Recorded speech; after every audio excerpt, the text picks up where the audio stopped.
Welcome, dead meat younglings, to Geek Salad's retro movie reviews from the Geek Salad podcast. I'm Andy. Yeah, Mike. And today we are talking about the next movie in our month of Star Wars March, Star Wars Episode 2, Attack of the Clones. And this is a movie that Mike and I could not do alone. So we have a very special guest. Special guest, would you like to let everyone know who you are and where you're from? I am Paul English of Nerds Unite as One, and it is a pleasure to join some fellow geeks in talking about Star Wars. Excellent. Excellent. So, yeah. Attack of the Clones is a weird one. If you saw our last episode when we discussed Return of the Jedi, you kind of know where we're going with the movies we're discussing this month. They're not the best regarded movies in their respective series. Even if they are excellent movies, like we did Return of the Jedi last week, it is by no means a bad movie at all. But when you talk to Star Wars fans about that original trilogy, for a lot of people, it falls in that number 3 slot. This one is a weird one because when you ask people what's the worst Star Wars movie and they're not complete shitheads, usually you would say that answer is Phantom Menace. Would I be correct in that assertion? A lot of people say that, yeah. Yeah. It's this one. Oh my God, is it this one? Yeah. Oh, it kind of is. Boy.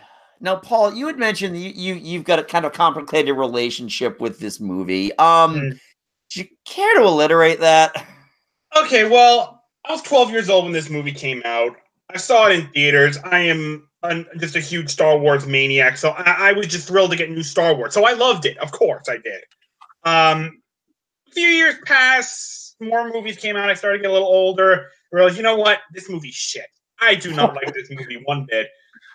And then, time passed again. I got older, and my opinion about it kind of more solidified, especially with the new Disney films out. I've really, as far as Attack of the Clones, there is a good movie trying to get out of this.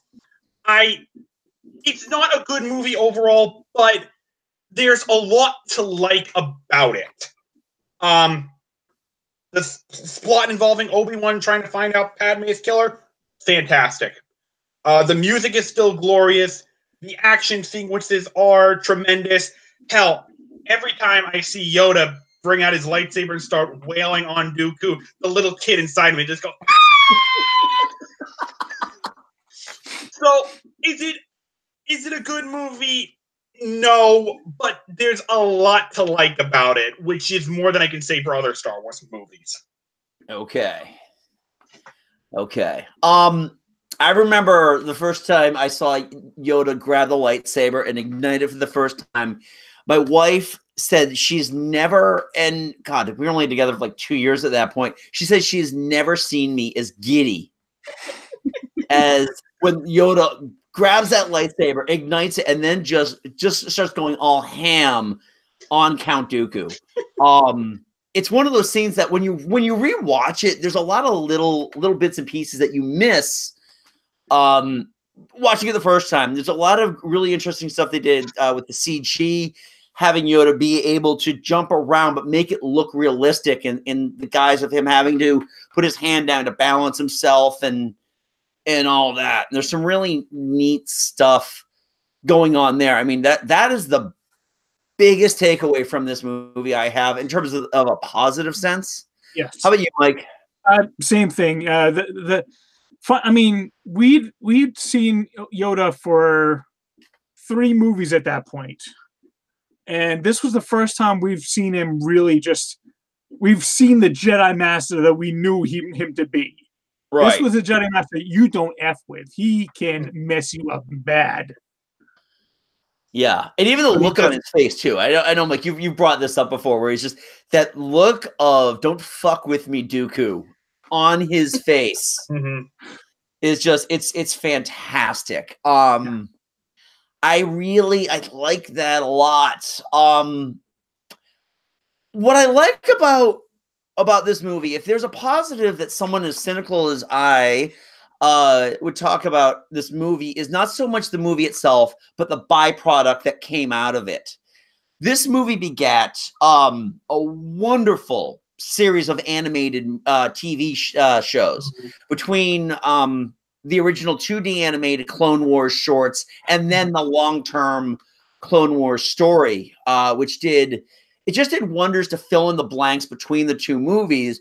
And realistically is, I think, when taken as a total sum, better than Attack of the Clones. I agree with Paul. This is definitely a bad movie with a good movie trying to burst free. I mean, not only did the Clone Wars TV show do more to fill in the blanks, but also did more to build the relationship between Obi-Wan and Anakin that they only were able to hint at in this movie and then Revenge of the Sith. I'm sorry, Master. Not to mention the fact that they took the Clone Wars show. It took probably one of, if not the most despised characters in cinema history, and actually made him tolerable. Not all the time, but there were times when Jar Jar Binks, the most despised character in cinema, was. You can okay. He's there. That's fine. Whereas the film is like, get him off. Yeah, fair enough. God damn it! Why is he still there? I do like the little subtle nod, though, that Jar Jar is essentially the one who cast the vote to begin the Clone War. Mm-hmm. It's his deciding vote. Term limits. Oh God. Shall we get the bad out of the way now? Yeah. Well, all right. That's most of the movie. Right, exactly. So I just want to. So I have the DVD cover right here. Mainly because the Blu-ray I have is like the full book. Yeah. So I've got really nothing to show you there. Yes, that right there. You could fold it out, but that's upstairs. I don't want to go grab that. But I mean, this is about as badass as Hayden Christensen will be in either two movies. And this is how much chemistry they have between them. Her back is to him. His back is to her. And the best poster to come out of this entire series is the one where their backs are to each other. Oh my God, they've got about as much chemistry that could barely light a candle. Yeah. Yeah, there wasn't a whole lot of flame in that relationship. Right. Which goes to show George Lucas can't write romantic dialogue at all. No. He can't direct actors worth the beans either. That's a love scene. Faster, more intense. George, you're not directing porno. No, we can't. And it's just this. It's weird the courting, if you will. It's not exactly courting. It's Anakin creeping on Padme for essentially 45 minutes of the movie before she wears her no yes outfit. Yeah, that leather bandoliers. Exactly. Oh no! Sorry, we can't do this. I'm wrong, Anakin. I am chaste. You can't tell by this outfit, but I am chaste. Mm-hmm. Okay. Oh yes. There have been plenty of porn parodies of Star Wars. I just, the joke is only funny if you can put a guy on screen with no sex scenes whatsoever that looks like George Lucas, including enormous neck waddle below the beard, to just be like, okay, faster, more intense. Faster, more intense. I'm chafing! Faster, more intense. More intense. Okay, we're going to bring out the CG dildos now. It's going to be great. Oh, stop it. Stop it. All right. So we got the lack thereof chemistry out of the way. I think there's an over-reliance in CG in this movie. I think more so than either of the other two that bookend this series. But characters, just the hey, we had the excuse to create this new character. He's all CG, and he owns a diner. Here's the top of his ass. His name is Dex. You're gonna buy an action figure of him. I mean, I think there was a lot of CG in Phantom Menace and Revenge of the Sith as well, but there absolutely was. But I think it was used more effectively in those ones. It wasn't they weren't trying to overshadow the characters to a certain extent. Right. This one, it's out in front of everything, including the actors. Yeah. The scenes with 3PO and R2 when they were in the droid factory. I mean, oh God, who animated C-3PO? Yeah. Yeah. So, Paul, bring up something you didn't like about this movie. I know, and it's tough. I know we don't want to badmouth it. You know, we're all happy Star Wars fans here. It's not just that, but I don't know if you guys are familiar with this Star Wars Theory YouTube channel, but a few months ago, the guy actually did a compelling argument of why Hayden actually did a great job as Anakin. And while I don't agree with everything he said, there was one thing that stuck out at me. You have to remember, he's been built up basically since he got to the Jedi Order as being this chosen one, you know, this great mythic figure who will destroy the Sith and bring balance to the Force. You know, he's being told he has so much power, and yet they're telling him you can't use it. You know, you shouldn't be using this grand power that you have, but you will, but you just can't do it right now. And, you know, as I really thought of it, you realize something about the Jedi Order is that by the time of the Clone Wars, they were essentially doomed, really. And the thing about the Jedi is they did not adapt with the times the way the Sith did. You know, Anakin, when I look at Anakin, he was, you know, if they had allowed him to be, you know, himself, if they allowed him to be with Padme, I think that would have, sorry, I'm going totally off random. Yeah.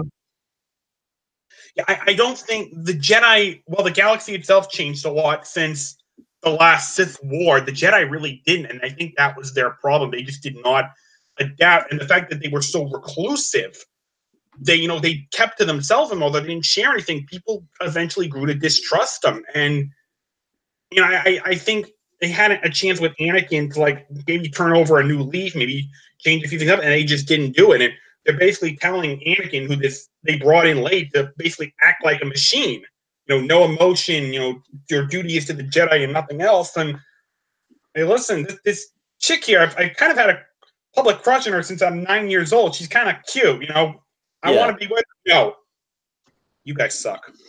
So I mean, he's so conflicted. He's like, you know, I have this duty to the Jedi, but I like her. You know, she's this girl. I want to be with her.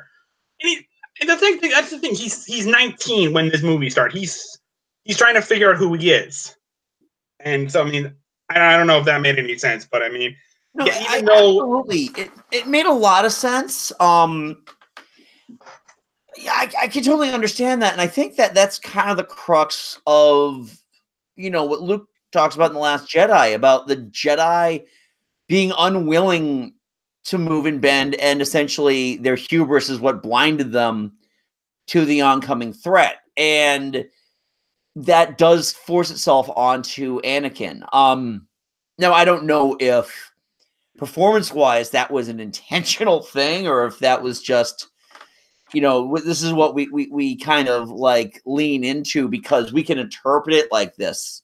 I mean, the movie is 17 years old, so I don't know exactly what the thought process is with Hayden Christensen being directed to deliver the lines the way he did. If that was the intention, or if that was just, you know, these are words on page, please read. I think that was George Lucas's actual instructions. Like, these are words on page, please read. Yeah, just do the lines. Film. Okay, that was fine. Whatever. It's making more CG things over here and over there. Honestly, I as much as, you know, their acting scene, Hayden's acting scenes wouldn't, and hell, even Even Natalie Portman seemed very wooden in that. I can't really 100% blame them because George Lucas is just not an actor's director. There's been numerous things stating that, and basically he was just more interested in building the world than having than building the characters. Yeah, So I can completely agree with that. I mean, the only acting that I really loved at it was Ewan McGregor because he was freaking Ewan McGregor. He was just so much fun. Yes. He honestly looked like he was having a ball doing this, and quite honestly looked to be the only actor in this entire movie who looked like he was having a good time. I mean, there's this amazing gif of him in like the cruiser towards the beginning of the movie.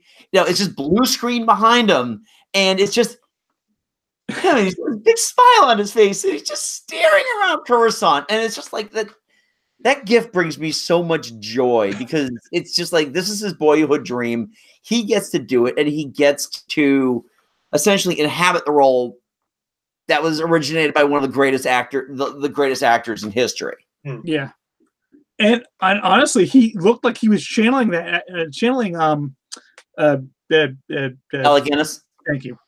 Yeah. Well, and channeling Kenobi. It was amazing.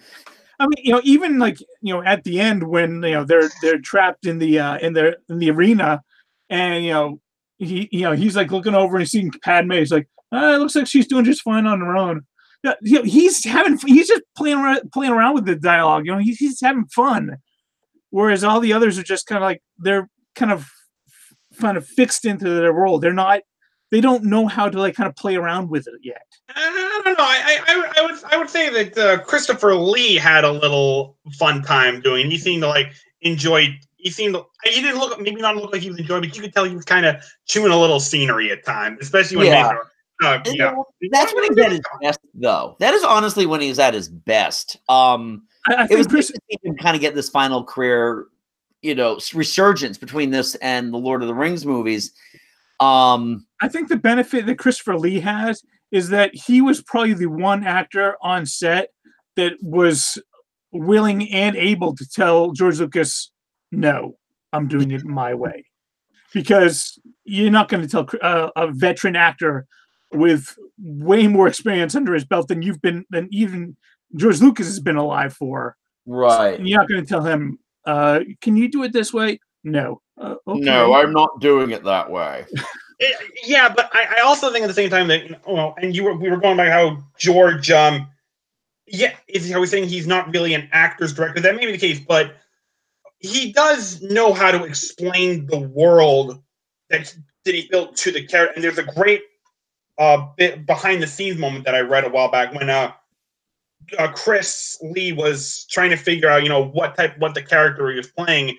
And he went up to George and he asked a question like, what's my motivation and whatnot. But he was curious about the character playing the history. And he kind of asked George, what exactly are the Sith?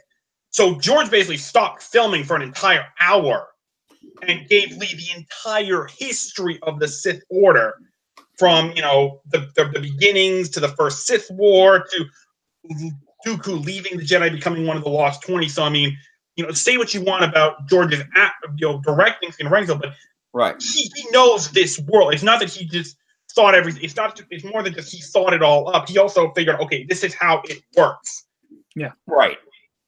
Right. And that would make sense considering he created this world. I do love that he has a deeper appreciation for it because, he's not one of those creators of something that big beloved that just immediately wants nothing to do with it later on. Mm.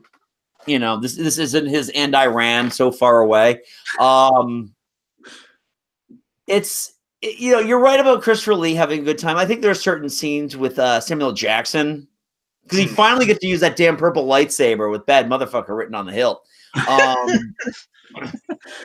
I really liked his stuff, and I mean, Tamora Morrison should just be thankful that he essentially has a lifetime of work ahead of him because of this movie. Mm. Because he's everybody. He's every clone trooper. He will be Boba Fett now till the day he dies. I let me ask you guys a question. Based on your original anticipation versus what you actually got for Jango Fett. Paul, you're our guest. I'll start with you. Thoughts on Jango Fett? As far as what goes exactly? Just in terms of like when you first saw that there was going to be a character that looked like Boba Fett. There's another guy in Mandalorian armor showing up in this movie. I mean, did you have high expectations? I mean, you were 12, so I can't imagine where I would be at 12 years old, seeing, oh my God, they're bringing back Boba Fett. Based on what you actually got out of this character. Okay, here's the thing, and I'm about to say something that might upset a lot of Star Wars fans out there. As a kid, I hated The Empire Strikes Back. I hated it. And it's because of this child thing where the Empire won. As a kid, I hated that. And that's kind of stayed with me for a long time. Like, to this day, as far as the original trilogy goes, it's my least favorite. Okay. I didn't really see Empire Strikes Back legitimately until I was like 15 when it came out on DVD in a one box set. So I had no expectations for Jango Fett because I didn't see Boba Fett in him. I only saw him in Return of the Jedi, and he was there for like what, 2 minutes, and he had no speaking roles. Yeah. So yeah, I had no expectation for Jango Fett. All right. How about you, Mike? Oh yeah, expectations were pretty high for it. I mean, it's like, dude, this is what is it? A bit of Boba Fett? No, it's a Jango Fett. Cool. What relationship? What? This is gonna be awesome. Wow, he's cool. Double pistols. That's really awesome. Wait, did he just get beheaded? Really? Really? I know that if you do a frame by frame on there, you can see as soon as Mace Windu knocks his helmet off, the head falls out of the helmet. But I wanted so badly that when little baby Boba picks that helmet up, the head just comes like sucking out, just like. Thank God we got the Bounty Hunter video game, I suppose. I mean, all right. So here's what I'm wearing today, and approaching for the remaining 2 movies that we discussed, I'm essentially going to be wearing Boba Fett shirts the entire time. I fucking love Boba Fett, and I have no good. You don't ask me why I love Boba Fett. The guy just rocks. He was one of the first action figure. He's the first action figure I mailed away for. I had like everything I could get my hands on with Boba Fett. I would get Boba Fett. So when I'm like, oh, new character dressed up like Boba Fett, last name Fett, I'm in. The things I liked about him was that they showed stuff that Jango Fett could do that we immediately assumed that Boba could do, but we never saw him do it because we just saw him walk around and then get knocked in to the Sarlacc. He got to use the jetpack. He actually used the rocket. Now, he failed horribly at using that rocket, but nonetheless, he fired the thing off. And as Mike said, he's got the double pistols. And you could finally see how Slave 1 worked and all the different weapons they had on there. And I was like, okay, this is okay. And he's dead. And don't get me wrong, the chase through the asteroid field with those gravity mines. Sonic mines. Yeah. Those sonic mines, that, I mean, not only were they cool weapons, but that sound effect was in the theaters that stood out. Yeah, I actually saw Attack of the Clones on one of my like second or third viewing in IMAX, and it wasn't like true IMAX, but the way that the theater is built and they just cranked the volume up, it sounded really cool. But yeah, George Lucas hates his secondary villains because, I mean, we got Darth Maul back here, and I know he made his eventual comeback, but movie-wise, he had the one movie. And Jango Fett got his one movie. And don't get me started about baby Boba Fett. Like, at all. Again, you really need the Clone Wars to get any kind of semblance of him. Right, exactly. I just said that kid's a psychopath. Yeah, Dad, get him! Get him, Dad, get him! I guess he is going to be appearing in the final season of the Clone Wars. That's going to be, I think, on Disney Plus. All right. And He's either going to be voiced by Tamora Morrison or still by the kid that played him. He would have to be Tamora Morrison. Well, no, because the kid that played him did voice him throughout the regular Clone Wars series. Right, but if he's an adult, he's supposed to be Tamora Morrison. Yeah. I don't know. D. Bradley Baker's done a hell of a job voicing the clones. He could voice them. Yeah. So, I don't know. I thought Tamora Morrison was essentially doing everyone like in Star Wars Rebels and all that. Is that a different voice actor? Yeah, no, it's different. Well, I'm an idiot. Yeah. So D. Bradley Baker is the current voice of the few clones that did survive the Clone Wars. Right. They're voiced by D. Bradley Baker. Oh, okay. All right. I really thought it was all Tamora Morrison, so I'm wrong about that. I apologize.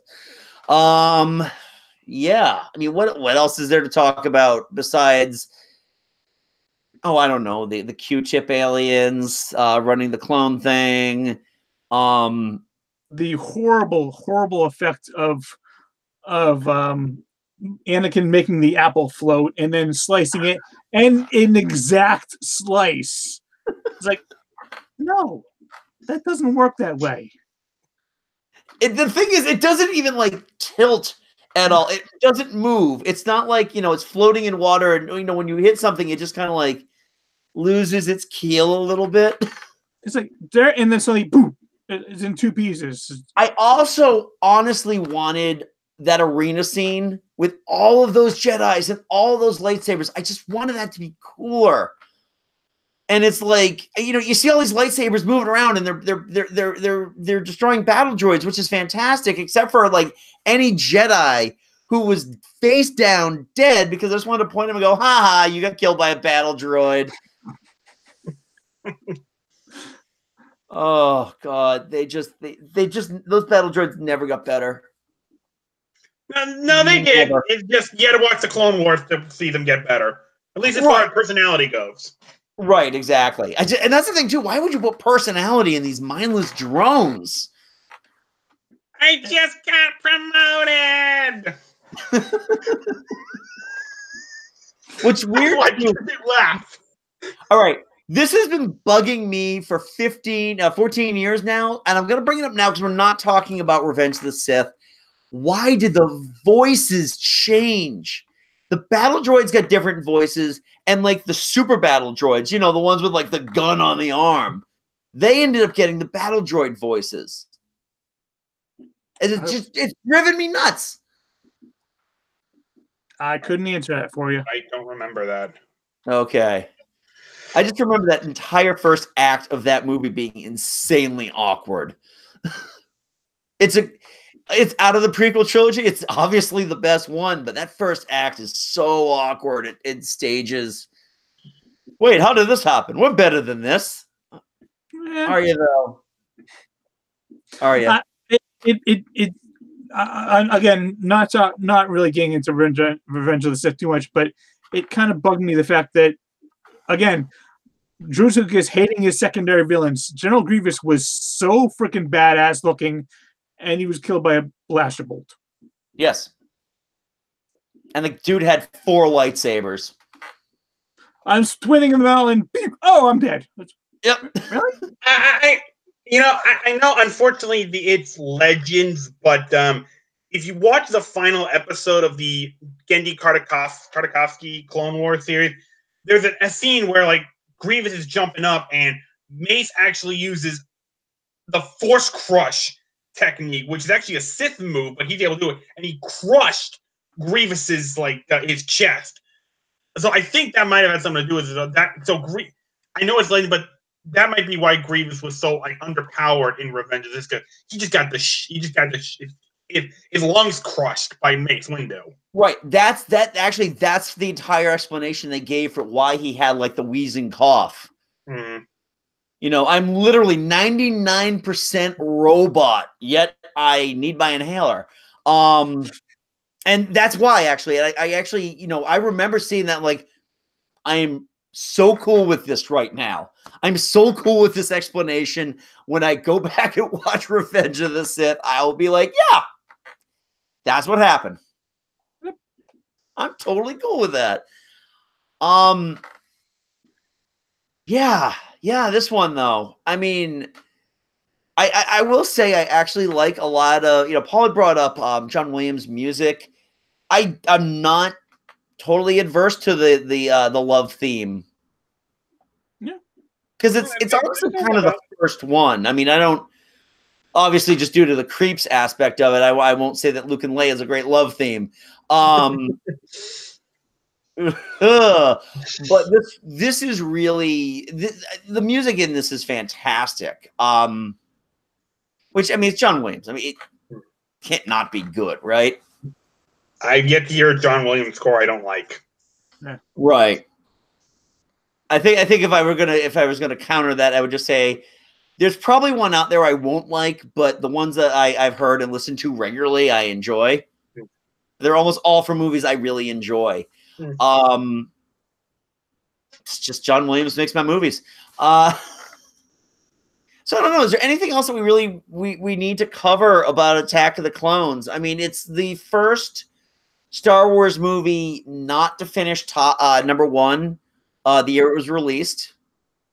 It was the first movie to fail to break $200 million. It got its ass handed to it by Spider-Man. So I will say I did like the fact that we could see a lot more of Palpatine's kind of rise to power, but also his way of starting to undercut the Jedi Order and his plans within plans. Yeah. Although having the Death Star show up at the very end was kind of weird. Yeah, well, that was Revenge of the Sith, and yeah, that was no, the hologram of the Death Star. Oh, you know what? I actually like that, and that came back during Rebels, I think it was, because I do seem to recall that. Yeah, the Geonosians were the ones who designed the Death Star, and then when they're in the midst of hiding the existence of the Death Star, the Empire went back to Geonosis and exterminated the entire population. Yeah, I remember that. Like mass genocide. So I mean, with Rebels, which was a great show, tying that back, I really liked that a lot. But I was cool with the fact that the Geonosians, I don't know how they developed the Death Star, but the mind of the collective. They are an insect Borg species, just without the machines. Right. And only the double wides are the smart ones, apparently. So I am double wide and I can grow a beard. Take your machine of death. Oh, yeah. Star Wars. So I'll still watch it. This is one of those bad movies that I still watch. I tend to skip through some of the Anakin Padme love scenes, but that's what I recommend. Just skip through all the stuff, especially on Naboo, and you know what, you got a decent movie for like an hour and a half. Right, exactly. I'll just pick up my phone. Usually, it's my kids watching the movie anyway. I was like, okay, what's going on now? Oh my god, the world is awful. But the funny thing is, and we talk about this a lot when we deal with the prequels. So this is my kids. I mean, and my kids are really they're more like this new series, but before they had that, my kids had that prequels are just on the same equal footing as the original trilogy, and my son likes a lot of the stuff in these prequels. Neither of us are a big fan of the Attack of the Clones action figures that came out that year, but do you remember those, Paul? Paul, did you have those? Did you have any of the Attack of the Clones action figures? Action figures, no. I had a lot of the video games for the Attack of the Clones video games. Okay. By the way, I will say that the PlayStation 2 Clone Wars video game was I had on the excellent. GameCube. And I loved it. Do you have that on the GameCube? I still do, actually. I still have the GameCube wonderful. copy of it. Wonderful. I had the PS2 version. I really love that game. But the action figures were weird because, I mean, we all know what Star Wars figures look like, you know? Pretty much arms down, maybe a little bend in the arm. These were like, they were in action poses already. Oh. So the first line of figures was Anakin with one arm completely out and a telescoping, throwback, nod to the original action figures, the telescoping lightsaber. But his arm would move like this. Obi-Wan was kind of like in a stance, and there was a magnet in his hand so he could hold on to the little floating camera bot. Oh. In that classic scene. And it was just like these action figures they're not good action figures, and scale-wise, they don't match anybody. They're so much shorter than every action figure that came before or after. That's odd. Yeah. Mike, next time you're over, remind me and I'll show them to you. I will say the Lego video game version of the Battle of Geonosis was exactly what you were hoping for. A lot more lightsabers, a lot more battle droids. Yes. Yeah. Okay, so that is Attack of the Clones. So Paul, plug your pluggables, man. Where can we find you throughout the World Wide Web? Well, my main one is, like I said, the Nerd Unitas One YouTube channel. Mike has been on there plenty of times. We have a lot of fun talking movies, TV, video games, any kind of nerd stuff. So that's where you can find me. Awesome. Are you on Twitter, or did you guys do anything with the Nerd Unitas One on Facebook or Twitter? Facebook, yes. Not so much on Twitter. Okay.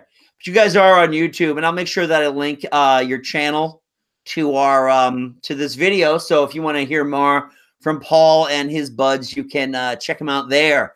Mike and I host a little podcast called Geek Salad. We are your one-stop shop for all things nerdy. We are available at geeksalad.podbean.com. Download the Podbean app for the entire archive. You can also check out more recent episodes at Stitcher, Spotify, iTunes, and Google Music. You can find us here at YouTube, where we do have our the audio from our podcasts broadcast, as well as exclusive weekly content, much like the fine feature that you're watching right now. Feel free to leave a comment below, like this video, subscribe so you get videos every week. And you can also follow us on Facebook at Geek Salad Podcast and on Twitter at Geek Salad Radio. So, Paul, thanks again for joining us. It was a pleasure having you. Oh, are you kidding? I had an absolute blast being here, and whenever you guys want me back, I will be happy to be here as long as I'm able, as long as I'm free. You're on, man. You are on. So until next time, I'm Andy. I'm Mike. Go forth and be nerdful. We'll talk to you later.